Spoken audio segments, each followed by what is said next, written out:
Hello everybody, and welcome to the Mystery Shack. As we all know, Nickelodeon has plenty of classics like Drake and Josh, SpongeBob, and The Fairly Odd Parents. But there are just as many forgotten shows that may or may not deserve just as much praise. So today we'll be taking a look at just a few to determine whether or not they should indeed be forgotten.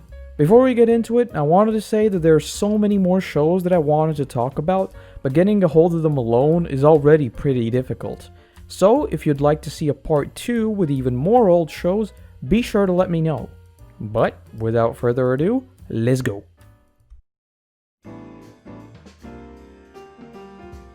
This was actually one of my favorite shows on Nickelodeon back in the day. It was a mystery series based on a Belgian-Dutch television series. Het wie Anubis? Het quoi Anubis? With we Anubis? It ran for 3 seasons between 2011 and 2013. The plot starts off quite simple, but gets way wackier as the series goes on, so I'll try to explain it as simply as I can. This American girl named Nina goes to an English boarding school where, obviously, everyone makes fun of her American accent first. She's American, she's like totally obsessed with it. She said it like 100 times. Hi, I'm Nina, I'm from America. And is then blamed for a different student, Joy, suddenly moving away. The house she moves into is home to a cast of more wacky and interesting characters, with each of them following some sort of stereotype. Amber is the rich girl obsessed with makeup, Alfie is the class clown, Fabian is the shy nerd, etc. There's also this old dude named Victor, who's obsessed with hearing pins drop. You have 5 minutes precisely, and then I want to hear a pin drop.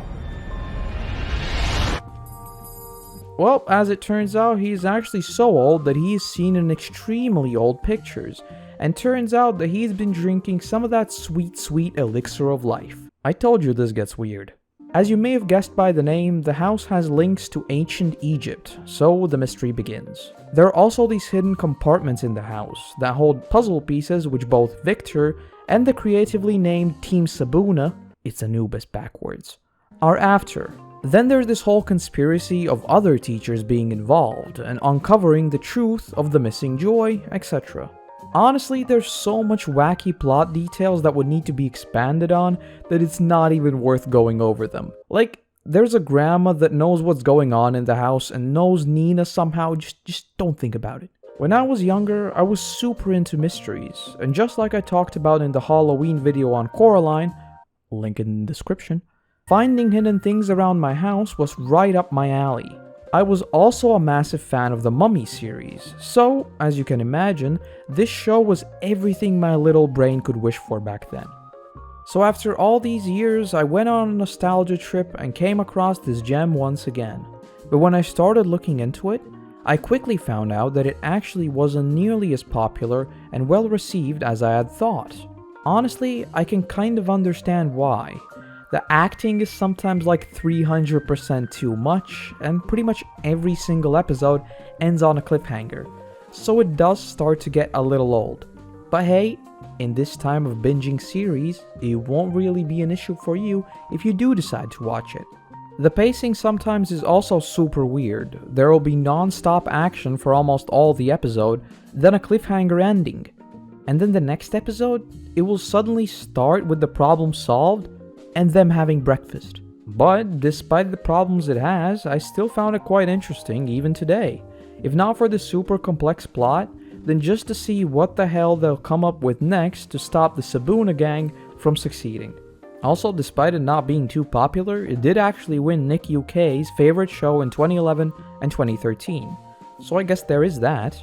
But wrapping up, I would recommend you to check this show out if you're into the tropey, almost Scooby-Doo-like gimmick of a group of teenagers being smarter than literally everyone else around them and cracking the puzzle. Also, while the Egyptian themes sometimes seem as a pure marketing device to get the show an interesting name, there are a few cool tidbits of actual Egyptian history.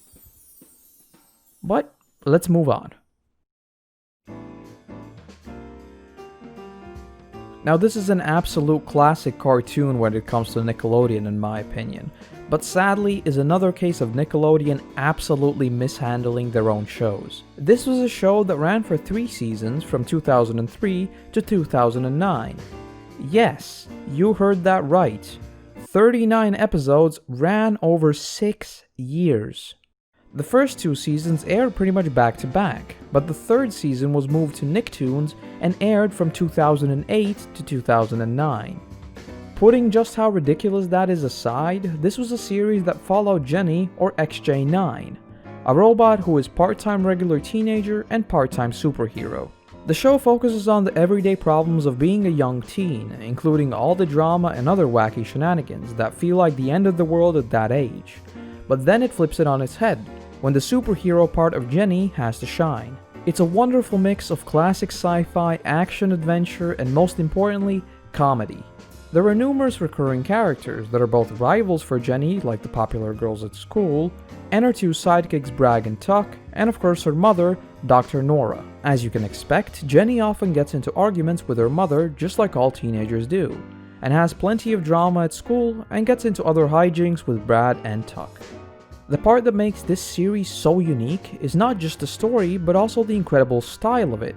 The aesthetics are pure classic sci-fi, featuring plenty of references to works like War of the Worlds by H.G. Wells and other classic science fiction authors. Even if you're not into the style, you have to agree that in terms of cartoons, it's certainly unique and pretty experimental. The episodes can go from a regular day outside to Jenny flying through space, and the visuals never disappoint. Overall, it is sadly another case of Nickelodeon's mismanagement of series, which may warrant a video of its own at some point, but if you've never seen this show, I absolutely recommend you to check it out. It doesn't have some groundbreaking story that will change your life, but it is absolutely a pure joy to sit back and watch. And lastly, this is the absolutely crazy one. This is another of Nickelodeon's live-action shows from back in the day. It ran from 2 seasons from 2011 to 2013. And followed a gang of high school students, Mike, Owen, and Amanda. As you'd expect, there's a lot of the typical high school drama you'd expect from a Nickelodeon show, but what separates it from the rest is that there's ninjas. Yes, these teenagers are goddamn ninjas. The plot is nuts to say the least. Mike finds out that his grandfather was a part of a long line of ninjas, and there's a damn secret lair under his bed. The concept may sound kinda dumb and all over the place, but the series was actually very entertaining, largely because of Owen and his dynamic with Mike. Like legit, Owen is absolutely the star of the series if you're looking for some cheap laughs. I'm gonna call it off. You call it off and I tell everyone about your 3rd nipple. How many embarrassing facts do you know about me? Every fact about you is embarrassing. Dude, don't put your dirty shoes on my bed. Oh, my bad. Is this where you keep your special magazines? After they meet a hologram of Mike's grandfather and learn that Mike is a ninja, they both start training to become proper ninjas. Why does Owen have the same ability to train as Mike? I don't know, why not? Mike's crush, Amanda, gets captured by a rhyming supervillain, so it's up to our upcoming ninjas to save her. Epic battles ensue, and after carrying out their first successful mission, the Supah Ninjas are born. Obviously, Amanda finds out that Owen and Mike are the ones that saved her and joins the gang. Honestly, I wish more people knew about this show. Again, it's nothing groundbreaking, but the comedy here is actually really solid. The dynamic between the main gang also follows the typical archetype of Owen being the comedic relief, Mike being the epic, serious protagonist, and Amanda being the brains of the group. But for some reason, it feels really natural. I've never seen the whole series through due to, again, Nickelodeon's weird scheduling when it first aired, but I certainly plan on rewatching the whole thing now. And that will be it for our first quick look into some forgotten series of Nickelodeon. As I said at the top of the video, if you'd like to see more of these types of videos, be sure to let me know. There are plenty of other series that we could take a look at. Also, if you have any recommendations, those of course are also completely welcome. I debated doing a more in-depth insight into each of these series, but decided to go with the quick overview. So if you'd want a longer look at these series separately next time, drop that in the comments down below as well. Other than that, thank you very much for watching, and hopefully I'll see you in the next one. Bye bye.